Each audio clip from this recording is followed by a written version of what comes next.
ভাই সরেন সরেন। আসো মামনি আসো, কি লাগবে বলো।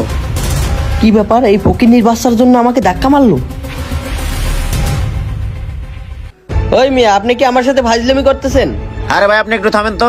মামনি তোমার কি লাগবে বলো। আরে ভাই, আমি আগে আসি, আমাকে না দিয়ে এই পিসি কে আগে দিচ্ছেন কেন?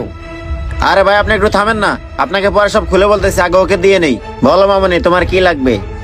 ওই মিয়া, আমি আগে আসছি, আমাকেই আগে দিবেন। আরে ভাই আপনি একটু দাঁড়ান না, আপনাকে একটু পরে দিতেছি, আগে ওকে দিয়ে নেই। মামনি তুমি বলো তুমি কি নিবা। আঙ্কেল, আপেল আর আঙ্গুরের দাম কত? ফকিন্নির বাচ্চা আবার ফল কিনতেছি, মেজাজটাই খারাপ করে দিল। মামনি আপেলও 100 টাকা, আঙ্গুরও 100 টাকা। কি ব্যাপার ভাই, আমার কাছে একদম বলতেছেন, ওর কাছে আর একদম বলতেছেন, এটা কিরকম ব্যবহার?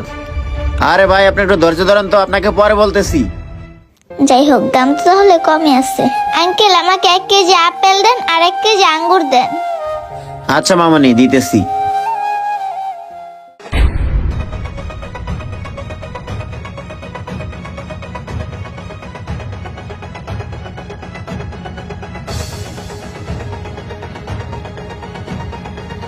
এই না মামনি।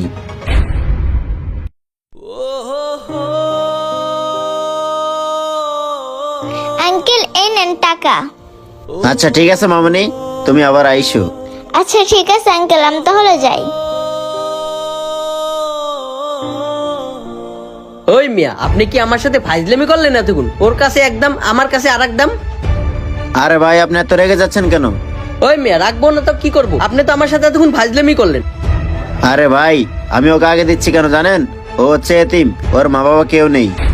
ও, এই জন্য আমাকে দাঁড়া করায় ওকে আগে দিলেন? ভাই আপনি আমার পুরো কথাটা তো শুনলেন না, শোনেন। ওর মা থাকাকালীন আমাদের এই বাজার ওর মাই ঝাড়ু দিত, কিন্তু কিছুদিন আগেই ওর মাটা মারা যায়। ওর মা মারা যাওয়ার পরেই ওকে দেখাশোনা করার মতো আর কেউ নেই। এই জন্য আমরা সবাই মিলে যেভাবেই হোক ওকে সাহায্য করি।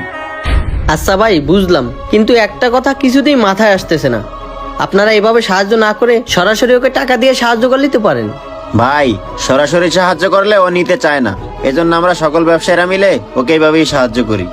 ও আচ্ছা, এখন বুঝতে পারছি। যাই হোক, আপনাদের কাজটা অনেক ভালো লাগলো। যদি আমার কখনো সামর্থ্য হয়, আমি আপনাদের সাথে মিলে গরিব অসহায়দের সাহায্য করব।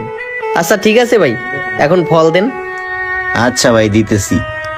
আমাদের সমাজে এমন অনেক এতিম অসহায় আছে যারা প্রকাশ্যে কারো কাছ থেকে সাহায্য নিতে চায় না, তাই আমাদেরও উচিত সরাসরি তাদেরকে সাহায্য না করে এভাবেই তাদেরকে সাহায্য করা। ভিডিওটি ভালো লাগলে সর্বোচ্চ শেয়ার করে দিবেন। যে কোনো নতুন ভিডিওর জন্য আমাদের পেজটি ফলো দিয়ে আমাদের সাথে থাকবেন। ধন্যবাদ সবাইকে, আসসালামু আলাইকুম।